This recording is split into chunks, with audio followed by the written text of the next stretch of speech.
राष्ट्रीय लोक दल पार्टी के सदस्यों ने जिला अधिकारी के माध्यम से राष्ट्रपति को भेजा ज्ञापन। आपको बताते चले कि डॉक्टर रेखा चौधरी पूर्व मंडल अध्यक्ष मेरठ मंडल की महिला प्रकोप रेखा ने कहा कि इस प्रकार के देश में महिला सुरक्षा का फ़ायदा सिर्फ नारा बनकर रह गया है।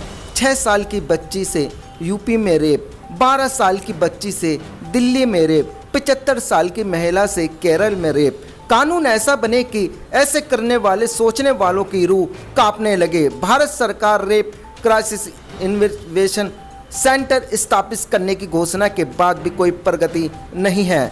एडीआर की रिपोर्ट के अनुसार महिला अपराधों के मामले में घिरे 21 सांसदों वाली बीजेपी पार्टी टॉप पर है। महिलाओं से जुड़े अपराधों वाले केसों में सिर्फ 24% को ही सजा होती है। अपराध तय करने के आधारभूत बिंदुओं में कुछ परिवर्तन की आवश्यकता है। महिला यौन उत्पीड़न विधेयक में ऐसा कानून होना चाहिए कि यौन उत्पीड़न का शिकार महिला भयमुक्त होकर अपनी शिकायत दर्ज करा सके।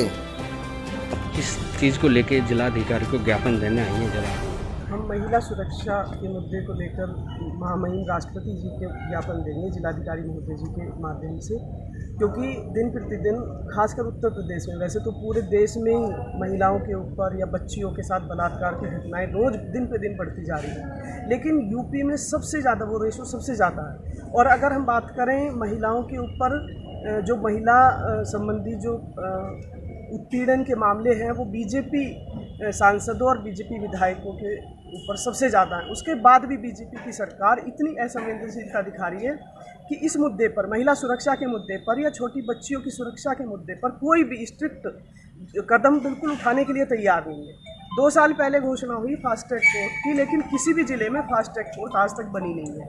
उनके लिए फंड ही नहीं है सरकार के पास, मतलब मूर्ति लगाने के लिए फंड है, लेकिन महिलाओं की सुरक्षा इतना बेकार सा मुद्दा है उनके लिए कि उसके लिए फंड ही नहीं है उनके पास।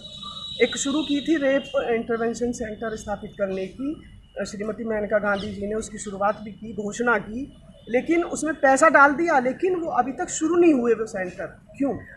मतलब आपके पास पैसा भी है, इसका मतलब ये है कि आप इस विषय को बिल्कुल गंभीर ही नहीं मान रहे हो। ये विषय आपके लिए बिल्कुल शून्य है। तो हमारे देश में जहाँ महिलाओं की सुरक्षा कोई विषय ही नहीं रह गया, तो मैं तो मांग करती हूँ महामहिम राष्ट्रपति जी से कि कम से कम उत्तर प्रदेश में ऐसी सरकार को बर्खास्त किया जाए, क्योंकि बाबाओं की सरकार है। यहाँ इनके परिवार नहीं है, उनके घर में बच्चियाँ नहीं हैं। उनसे पूछो जिनके घर में बच्चियाँ हैं, और उनके माँ बाप को जब तक वे बच्चियाँ घर में वापस नहीं आ जाती स्कूल से या घर से बाहर जाने पर, तब तक उनके माता पिता की सांस कैसे अटकी रहती है। वो ये सोचते रहते हैं कि पता नहीं हमारी बच्ची सुरक्षित घर आएगी या नहीं आएगी।